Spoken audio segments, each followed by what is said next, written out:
Welcome, my dear viewer. Welcome, my dear viewer, to Dr. Paul Kebicho YouTube channel. This morning, I had gone to one of the media houses, which is called Inolo TV, and we received more than 15,000 texts from individuals, and they wanted to know whether it is the right time to start a business during COVID-19 or not. Allow me to give my professional input. Number one, many companies right now, as we speak in the world, they have made more money than they have ever made in the past, even when the environment was quite conducive. What does that one tell us? That one tells us that the issue of timing of the business sometimes may be appropriate, or at times the situation on the ground may favor and tilt what we call your axis in the right direction. What do I mean by this?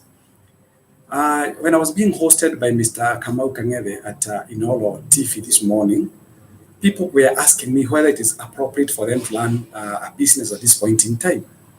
My advice to those people who might be watching me right now, I am an expert in business and finance. And one of the things that you need to realize is that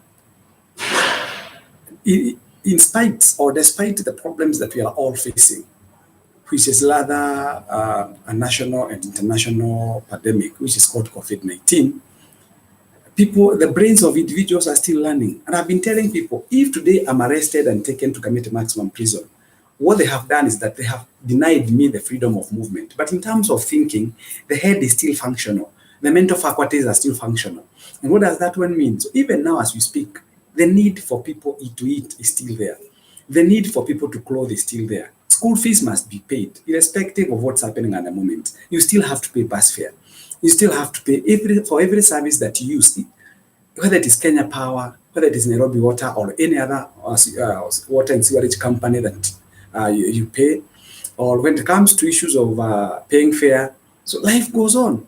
So the fact that we have a pandemic that seems to be affecting all of us globally, it has not stopped what we call normal functioning of human beings. And therefore, one of the things that we must do is to appreciate that as much as we have got so many problems right now facing us in terms of companies retrenching, in terms of companies slashing people's salaries, in terms of companies now coming up with what we call the issue of redundancy, like sizing, downsizing, restructuring, reorganizing, the fact of the matter is that even those people who go home for retrenchment, they still require money. So what do you need to do? I'm telling you, when people have money, they refuse to think. Let me surprise you, by the way. When you are so settled mentally, when you don't have problems, you don't think. By the way, when you have money in your bank account, you are actually forced by what you call the natural phenomenon to find yourself a little bit relaxed because there's no urgency. You have the money. In case you want anything, just go to the shop and buy.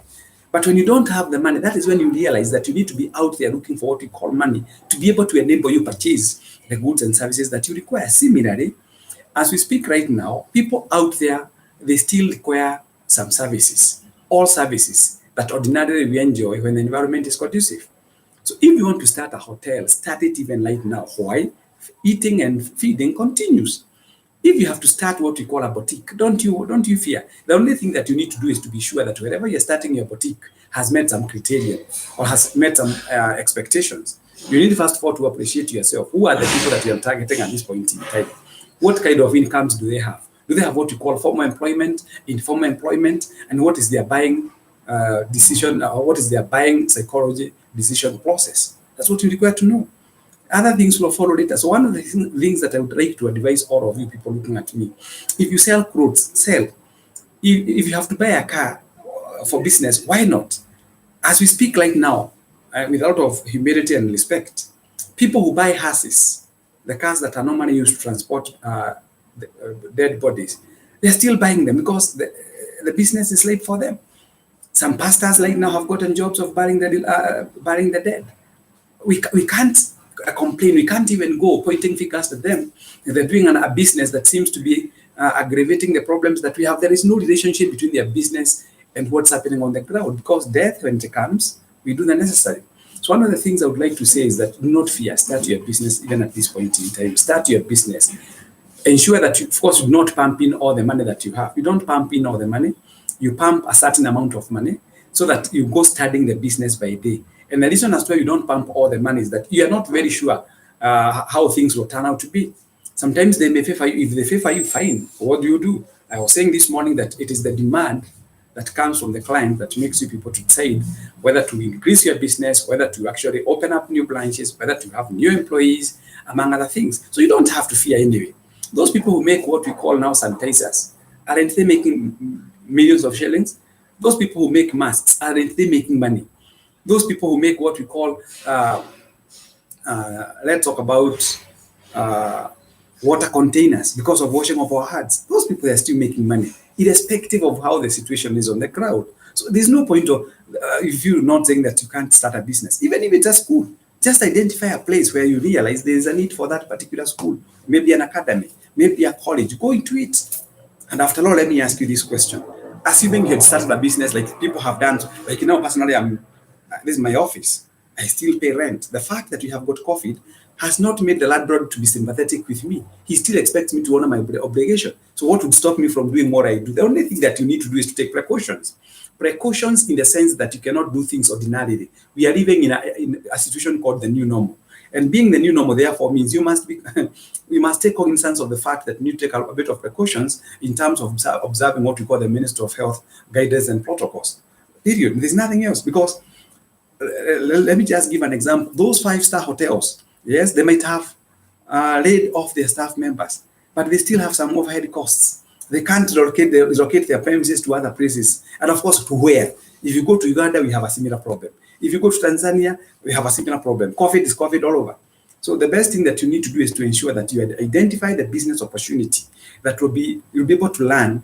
And as you learn it, remember, don't fear. Fear. Don't fear failing. The word fail means first attempt in learning. We are all who we are today. Nobody was born an expert in the field that one is in. Even a military officer, there was a time he was in the military academy. Even the best marksman in the world, the one who shoots without missing, was once an amateur. So we have become professionals along the way. So don't you worry, start your business. And should you want to know more about how to run a business, you don't have to hesitate. Just call us on our number that I'll give to you right now.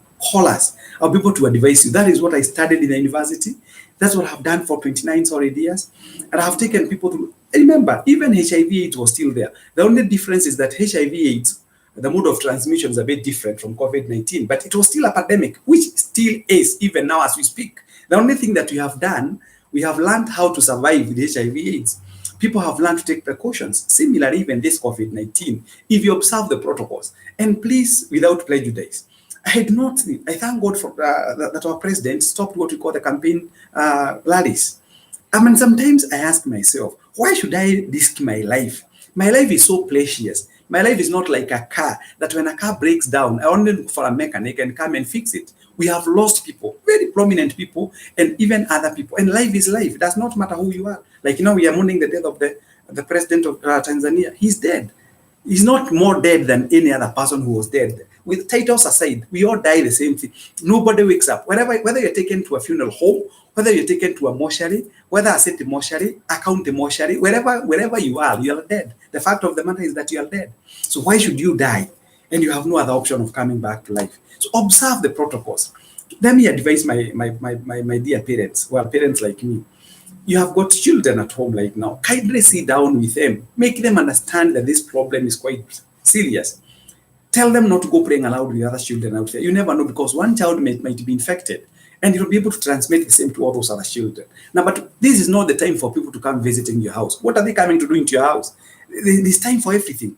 When we had no COVID, the doors were open for all of them to come, for all and sadly. This is not the time for you to keep inviting people into your house. To do what, for heaven's sake? Take precautions. One way of avoiding a risk is avoidance. So my advice to everybody is that kindly let people understand that if you observe the Ministry of Health guidelines and protocols, you'll be safe. Keep your distance. Wear your mask. My mask is here. I can't, right now, I've left Coptic Hospital. I had gone to check my friend who's admitted there in HDU, High Dependence Unit. And I'm telling you, something happened that made me feel so bad when I was still there. Somebody passed on when I was there. Okay, passing on is normal because just like what the late president of Tanzania said, or like it's obvious to all of us unless we want to pretend. The Bible says in the book of Hebrews 5:26, it's appointed one day for man to die. But of course, yes, obvious as it may sound, you cannot invite yourself into it. So observe the protocols. Wash your hands. Sanitize. Wear the mask. You're not supposed to keep your mask here, the shin. No, unless you have a full. The mask is supposed to cover your mouth and your nose. Avoid greetings, avoid hugging. Hugging for what? This time for everything. By the way, as a matter of fact, before COVID-19 came, we had all the time to hug all the people that you wanted to hug in this world. Why should you go hugging? And you'd not take precautions because of the president. You'd not take precautions because of Minister Kagwe. You take precautions because life belongs to you. And I repeat what I said in the morning in the TV. There is no one single moment that will find a government admitted in ICU or HDU. There is no one time that a government of any nation will fall sick. It is the individuals, we people who fall sick. So let's observe the protocols, and I believe God will give us the lease of life, and we shall be there to see our children grow, take them to schools, and of course, God willing, will go to old age. So with those few remarks, honorable members who have been watching me on my YouTube channel, kindly feel free to consult me on any aspect of business, be it insurance, be it how to start a business, be it the issue of what we call cryptocurrency. People are talking about bitcoins. What are bitcoins? You need to understand that as well. Which circles can I join? Which banks can I join? Which are the best investment banks that I can join? There's a difference between an investment bank and a commercial bank. All that I'll do, and kindly call this number 0713 534 65. 0713 534 65. My PA will receive it. She's called Madam Judy. You'll be guided on appointment protocols. You can visit my website as well, www.panoramaconsultants.com. So www.panorama-consultants.com. You can also visit me. You can also maybe visit me on my Instagram page, Dr. Paul Kebicho. You can go to my Twitter account at Kibs Sure, Kibs Sure, KIBSSURE at Kibs Sure. For more information, feel free to contact me. May God bless you. Kindly remember what I've told you. You don't have to fear. If we all feared, by the way, aren't we aware that bombs are being made out of weapons for mass destruction? We are aware, but that has not stopped us from living. And I have been saying that during the First World War that happened between 1914 to 1918, we still had remnants. During the Second World War, 1939, 1945, we still had remnants. Even us right now, HIV/AIDS has been us since 1989. For 32 years, we are still alive. Not that we shifted from this planet called Earth and we went to Jupiter or Pluto, no, or Saturn, no. We are still here. The only thing that you need to do is to take precautions. Thank you so much, and may God bless you. It was nice talking to all of you. Thank you.